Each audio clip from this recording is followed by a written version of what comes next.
Boa tarde. Conforme previsto, hoje às 14 horas estamos começando uma nova live sobre a educação brasileira. Hoje testando duas frentes, o Instagram pessoal meu e o Instagram específico para educação, que é um outro usuário que eu tenho, chama Educação em Foco. Okay? O tema de hoje é o Índice de Desenvolvimento da Educação, Índice de Desenvolvimento da Educação Brasileira, o IDEB. O IDEB foi criado entre o primeiro e o segundo governo do atual presidente Lula e ele tinha como finalidade avaliar a qualidade da educação. Ok, eu tenho sido bastante crítico em relação ao IDEB, mas não sou crítico com a criação do IDEB, porque não é possível evoluir se não tiver indicador de desempenho. A nossa vida é assim que funciona. Então, ao criar o IDEB, um grupo de educadores se debruçou sobre o tema e provavelmente pesquisando outras realidades no mundo, outras soluções, desenharam o que seria a nossa avaliação da educação básica brasileira. Então o IDEB foi construído por um grupo de educadores que avaliaram como que a nossa educação está e como ela estará. E o interessante é que, em primeira análise, quando você vê o IDEB, você critica. Por quê? Poxa, mas é uma prova, antes era a SAEB, uma prova Brasil, aplicada para jovens na 5ª série, na 9ª série ou 9º ano e 3º ano do colégio. Prova de quê? De matemática e de língua portuguesa. Então a crítica primeira é, poxa, mas só avaliar matemática e português avalia efetivamente a educação? É suficiente? E aí, quando se aprofunda a leitura sobre o tema, você vê que os educadores não fizeram uma análise vazia. Fizeram uma avaliação de que, com a matemática, você avalia a capacidade de raciocínio do estudante, a capacidade de resolver pequenos problemas cotidianos, de estar preparado para entender os aspectos relacionados às áreas de exatas, o lado científico da nossa vida. E a língua portuguesa não podemos ter analfabetos funcionais. Nós temos que ter pessoas que conseguem interpretar texto, conhecem as regras gramaticais, conseguem se comunicar tanto ativamente como passivamente. Porque eu posso até ler alguma coisa, se eu não sei o que significa, não é suficiente. Eu entendo o que as pessoas falam, as palavras, mas não sei o que significa. Ou não sei montar uma frase com as diversas características que tem que ter uma frase para me fazer entender. E na avaliação dos educadores, as pessoas que vencem essas duas barreiras aí do conhecimento têm facilidade nas outras. Então, por exemplo, se uma criança é alfabetizada até os 7 anos, a partir dos 7 anos, quando ela entra na escola de 1ª a 5ª série, e ela vai ser estimulada nas diversas áreas do conhecimento, se ela tem uma boa alfabetização, ela lê e entende. Isso faz com que ela incorpore o conhecimento. Se ela vai ser estimulada a desenvolver o raciocínio por meio da matemática e tal, ela está enxergando tudo. E aí você pode questionar, mas ainda acho pouco. Aí quando você vai aprofundar o conhecimento, existe uma prova internacional, o IDEB internacional, chama PISA. A sigla, o nome não interessa muito, mas é uma prova. E aí, aprovado pela OCDE, a Organização de Desenvolvimento e tal, Econômico, e o PISA também é uma prova aplicada, que seria o equivalente ao 9º ano nosso, né? O IDEB é avaliado na 5ª série, 9ª série e 3º ano do colégio. O PISA é uma avaliação para o 9º ano, mais especificamente para jovens com 15 anos de idade. Por que 15 anos? Porque com 15 anos é esperado que todos os jovens tenham atingido a determinada 9ª série e aí tem um grupo de conhecimentos que são necessários para ingressar no ensino de 2º grau. E aí o Brasil é um dos 70, cada ano muda, era 70, parece que cresceu já, tem 80 países que participam ou mais do PISA. E no PISA também é avaliada a matemática. A língua de cada país não é a parte gramatical que é avaliado, é a interpretação de texto, porque eles querem avaliar a capacidade do jovem em entender o que está acontecendo à sua volta. E acrescenta um item a mais, que é ciências básicas. Então, se a gente for olhar para a educação, essas 3 avaliações fazem com que seja possível ver a tendência dos alunos nas áreas de exatas com a matemática,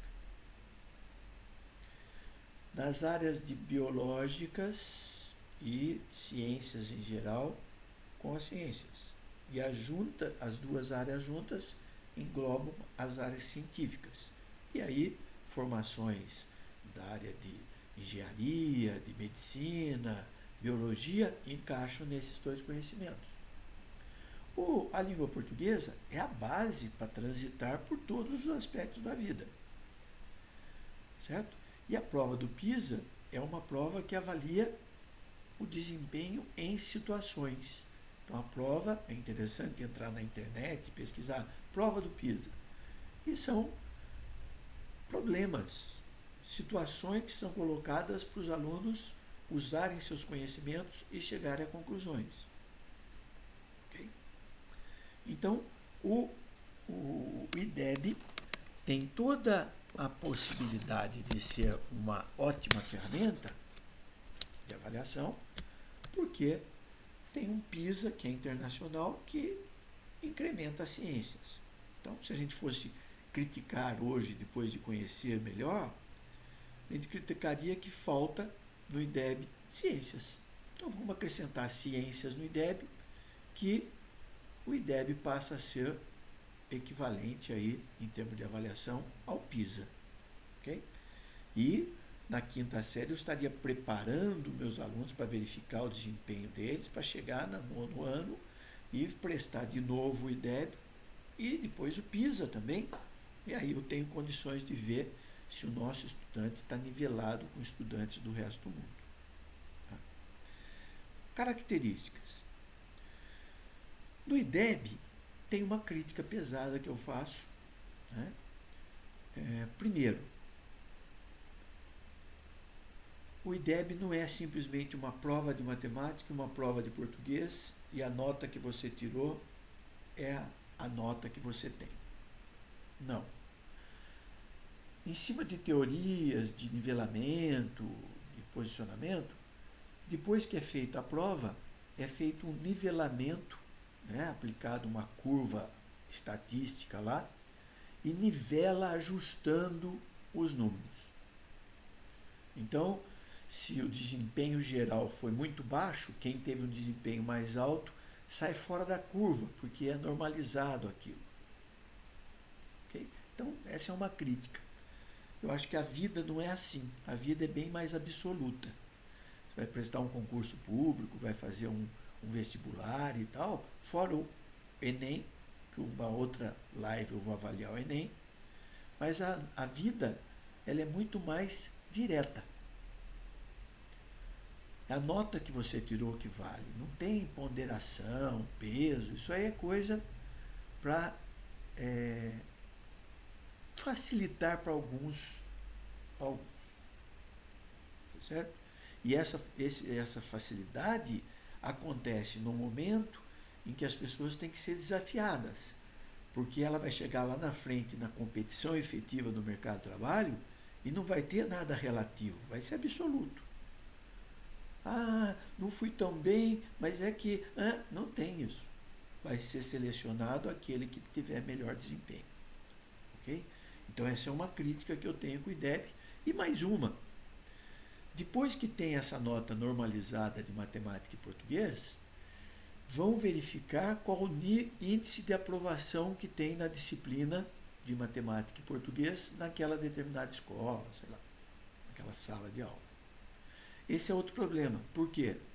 Como a gente vem já há algumas décadas com a aprovação automática, a progressão automática, então esse índice de aprovação é uma coisa meio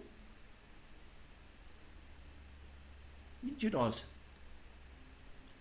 Porque não quer dizer que a pessoa passou porque teve desempenho. Não é certeza que porque passou de ano teve desempenho.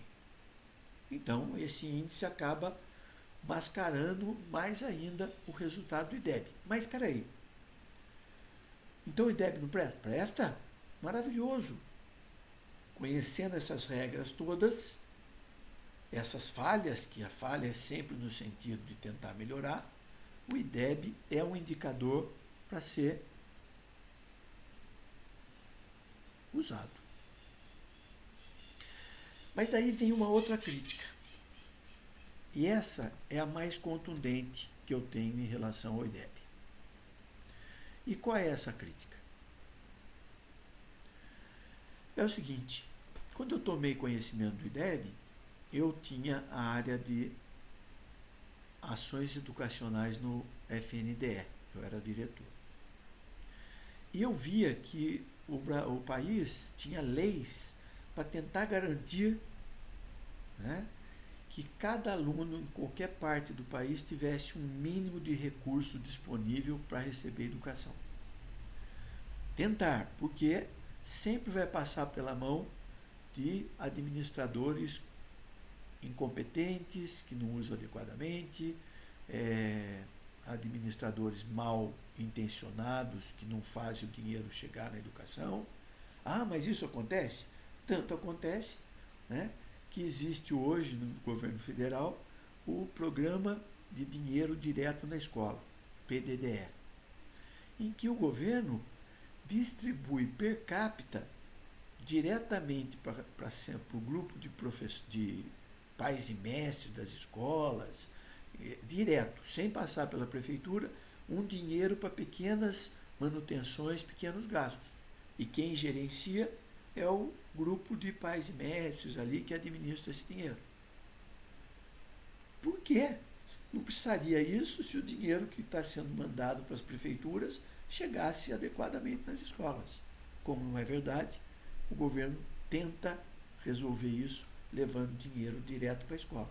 Pouco, mas para fazer uma manutenção numa impressora, um vidro quebrado, pequenas manutenções, e é gerenciado por a sociedade civil.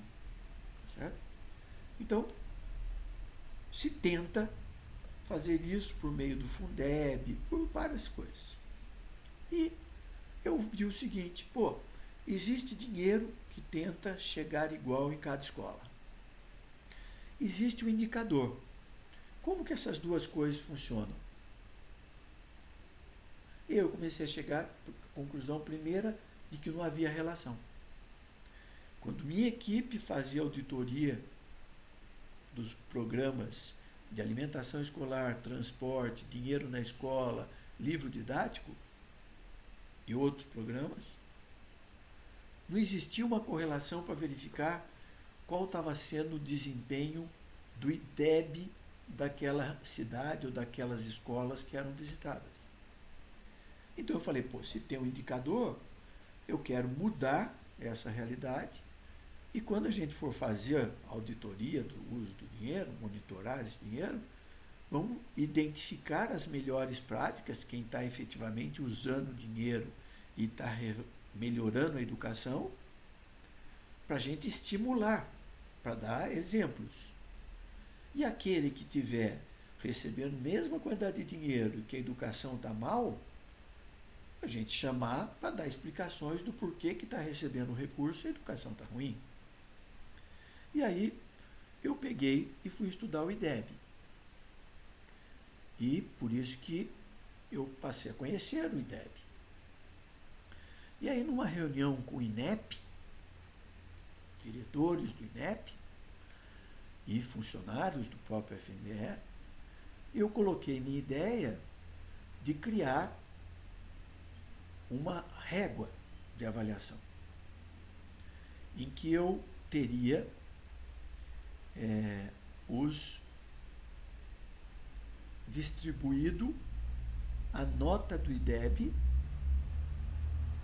e a variação desse IDEB ao longo do tempo. Para quê?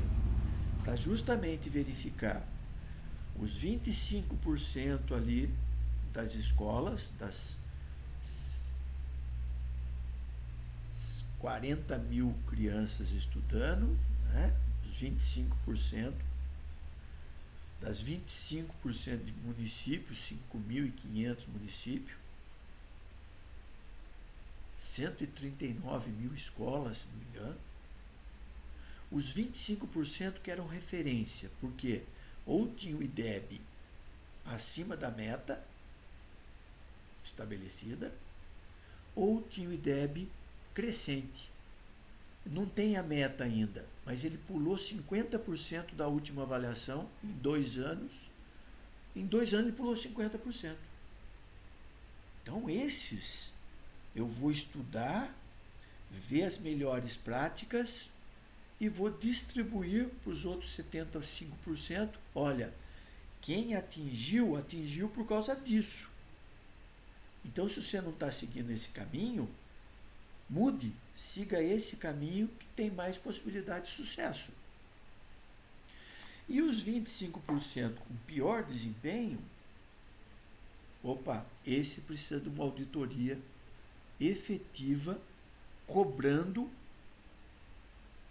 os motivos que levaram a não dar resultado. E aí veio a minha surpresa quando um diretor do INEP me falou que não era possível fazer uma régua. Eu falei, por quê? Porque você está desconsiderando as diferenças sociais. Eu falei, não estou não. Estou querendo justamente ver onde é que tem as maiores carências para justificar disponibilizar mais recursos. Mas desde que tenha carência, mas esteja empenhado em melhorar essas carências. Por quê? Eu, na casa da minha avó, quando eu era pequeno, o chão era de chão batido. Tijolo. Morei em casa de tijolo. Mas eram limpas as casas. Então não é porque você não tem recurso que você não vai tentar mudar essa realidade. Como é que você está fazendo para vencer as dificuldades? Se estiver demonstrando que está interessado nisso, vamos ver onde é que está precisando e vamos direcionar mais recursos. Aí você tem justificativa para isso. E eu quis saber mais detalhes e daí foi a hora que eu vi que, apesar de ter criado um indicador maravilhoso, ao definir as metas para esse indicador, o governo estimulou e estimula a perenização das diferenças sociais no Brasil. E eu estou falando isso para que outras pessoas entendam e vejam que a gente não vai conseguir mudanças enquanto tiver esse tipo de defeito nas coisas. E que defeito é esse? Em 2005, começou o estudo do IDEB, em 2007 ele foi apresentado efetivamente. A primeira prova foi em 2005. E aí, olha só, foi criado meta a cada 2 anos até 2021. E como é que eram essas metas? Meta por estado, por município, separando iniciativa escola privada e escola pública. E pasmem que a meta para a escola privada partia de 5,9 em 2005 para 7,5 em 2021. A meta da educação pública partia de 3,6 em 2005 e chegava em 5,8 em 2021. Isso para os anos iniciais, de primeira a quinta série. Isso quer dizer o seguinte: primeiro, eles estavam prevendo quase 20 anos para que a educação pública atingisse o índice que a educação privada já ia ser cobrada em 2005. Essa é a primeira coisa.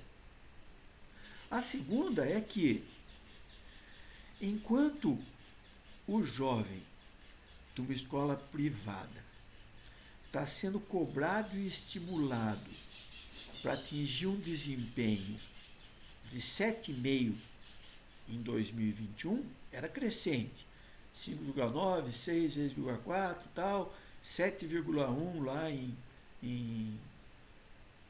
Esse aqui é o real. 6 em 2007 é meta. A meta de 6 a 7,5 é. E é crescente.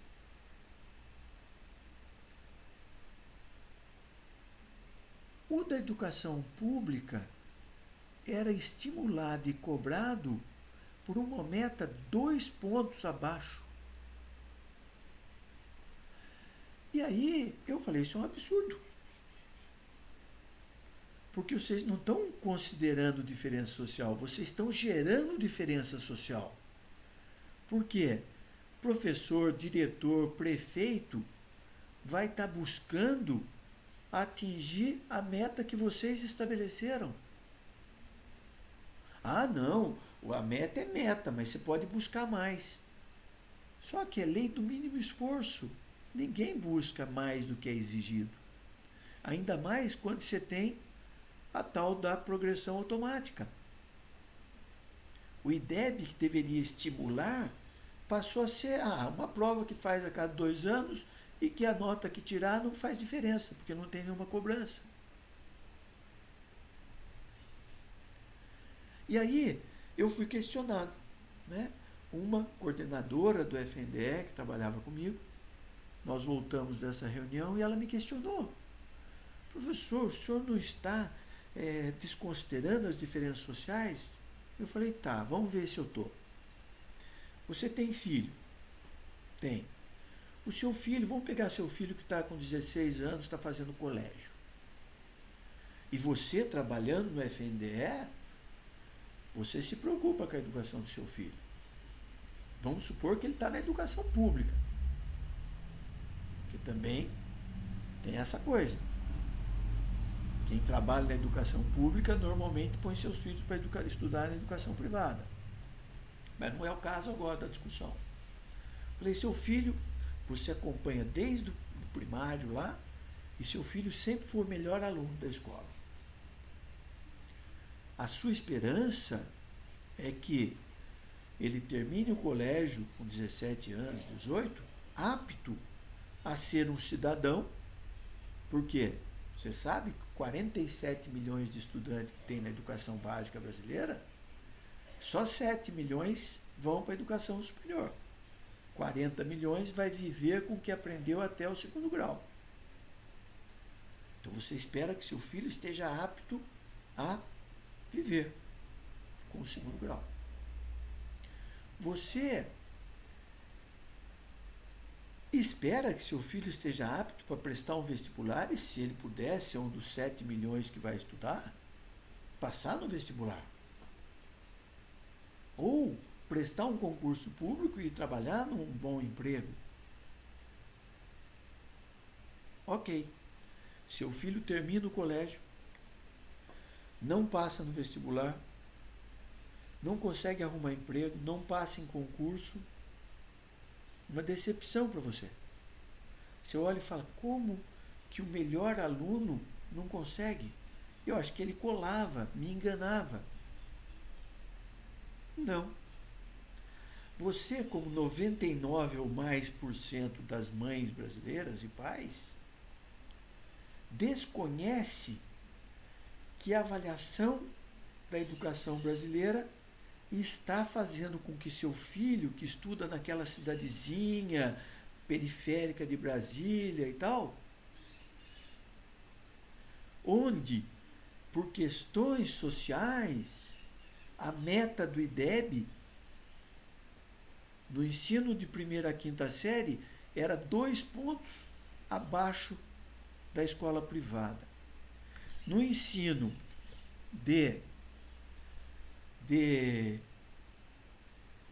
Espera aí que aconteceu alguma coisa aqui.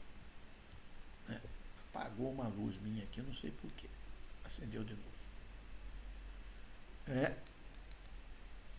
Que é o de sexto a nono, o seu filho estudava numa escola pública em que a meta era 5,2 para 2021 e para a escola privada 7,3, 2,1 ponto acima. Na sua escola, 2,1 abaixo. E ele fazia colégio e a meta para a escola privada era 7 e da escola pública era 4,9.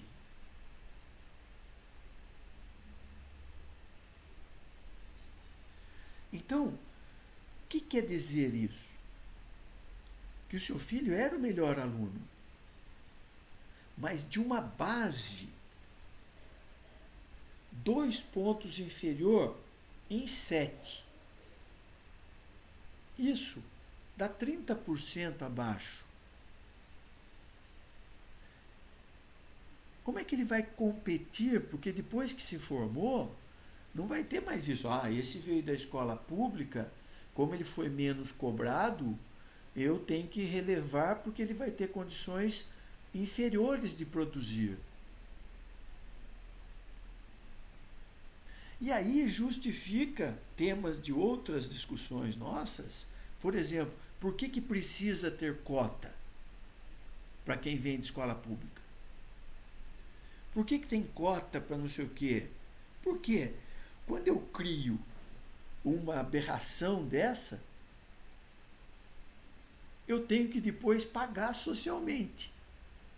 Ao invés de eu investir para que a educação básica forme pessoas bem formadas e elas vão competir de igual com as outras, eu assumo a diferença.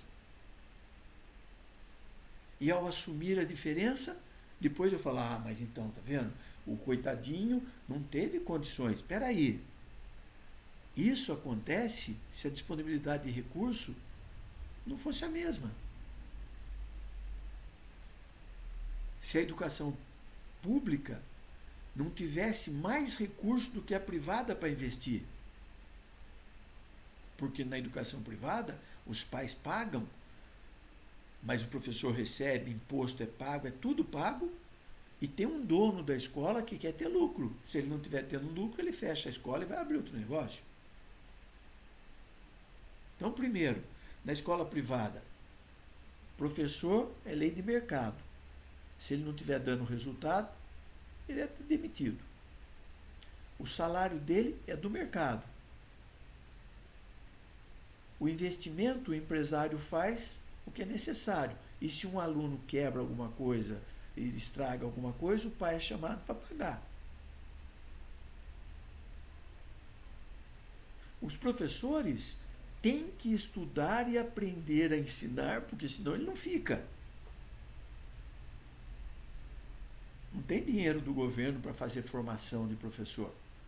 Eu conversei com donos de escola privada, que o professor entra, ele faz uma avaliação, vê as deficiências e ele começa a formar o professor, porque o professor chega com deficiências hoje.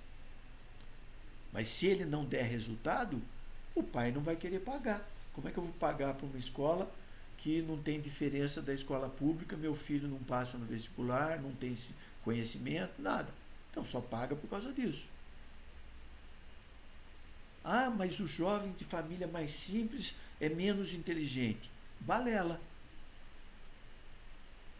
A inteligência está associada a estímulo. Recentemente eu vi um post aí até no Instagram, um professor falando sobre o QI, coeficiente de inteligência, que é o indicador, que foi definido alguns parâmetros. E o QI 100 é o QI médio, normal. Quem tem QI abaixo de 100 precisa estudar mais, ser mais estimulado. Acima de 100, ele tem maior desempenho. E fizeram um teste na Inglaterra. E na Inglaterra chegaram à conclusão que a média é 100 na Inglaterra. A média é 100. Tem variação para baixo, para cima? Tem, mas a média é 100. Aí fizeram no Japão. A média deu 113. Pô, chegaram à conclusão que a educação japonesa é melhor do que a inglesa. Em 13 pontos. Por quê? Porque a educação é que faz a evolução do QI de inteligência. Quanto mais estímulo, maior é esse indicador.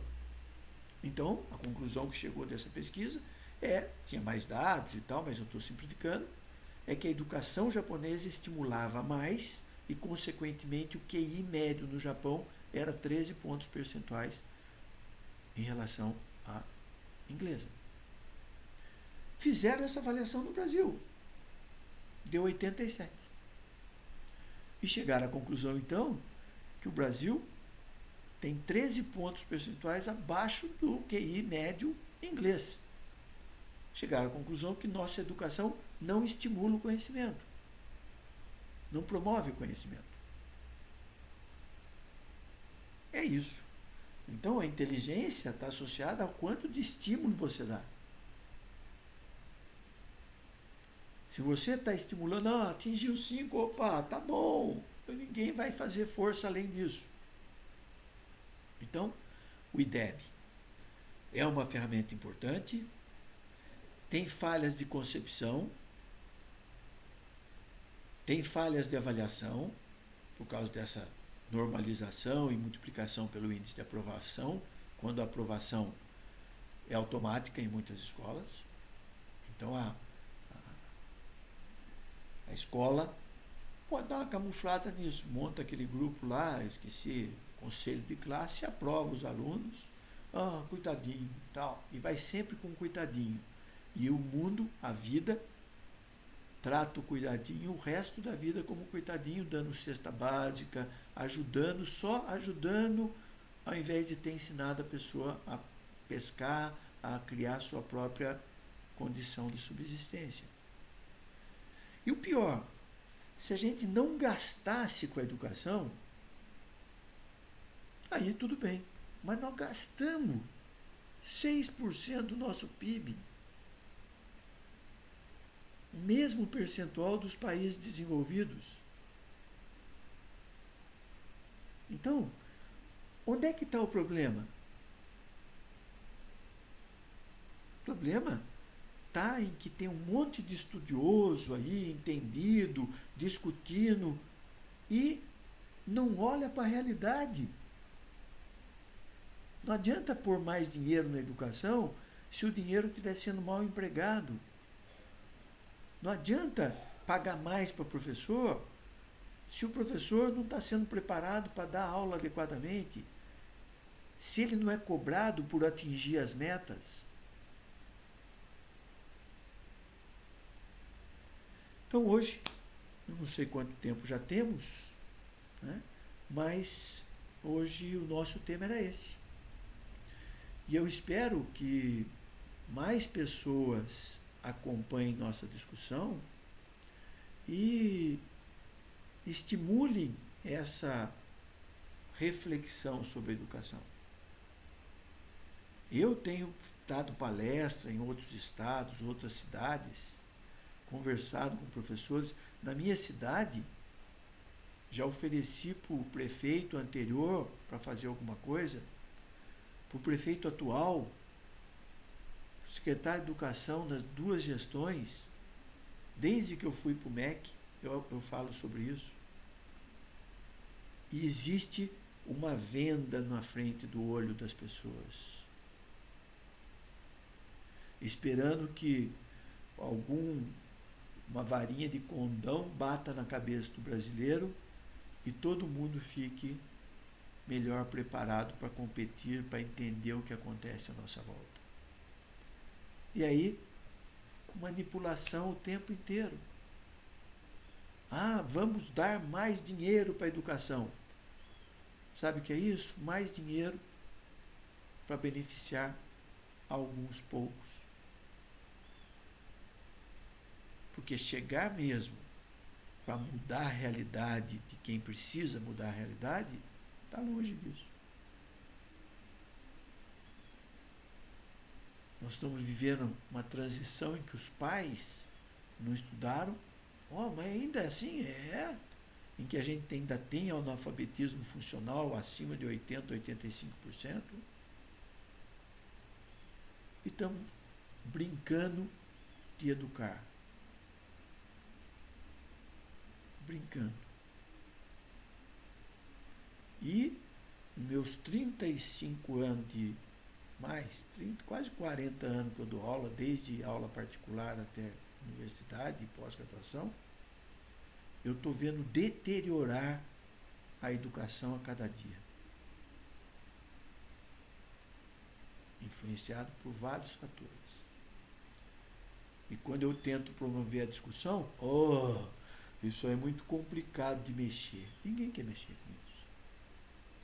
Se não for o cidadão que começa a cobrar na escola que seu filho está, é um problema.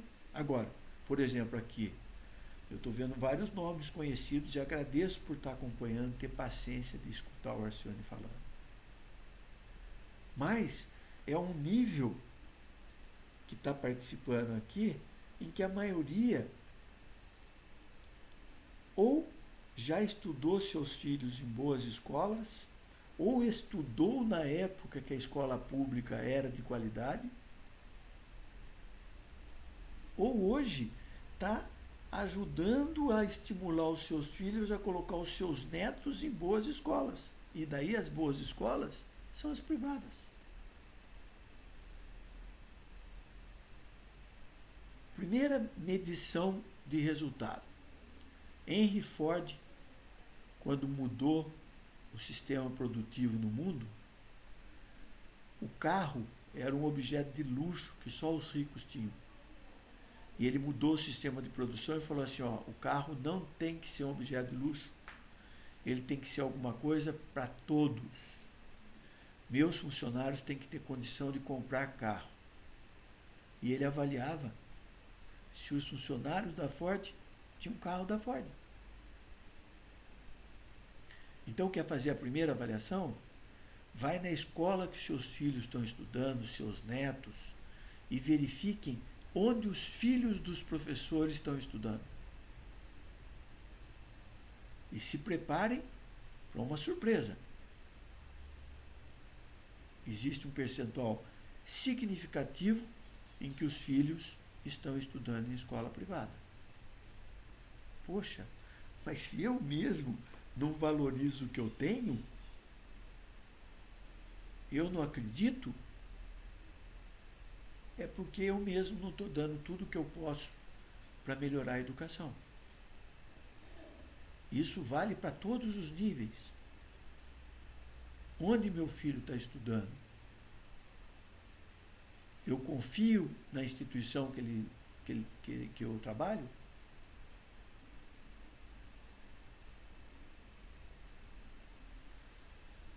Ok, muito obrigado.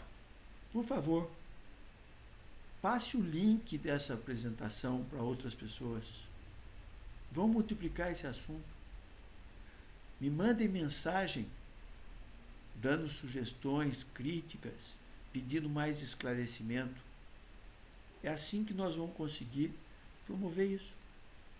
Eu posso hoje eu tenho tempo para isso. Eu já não trabalho mais 3 períodos na minha vida.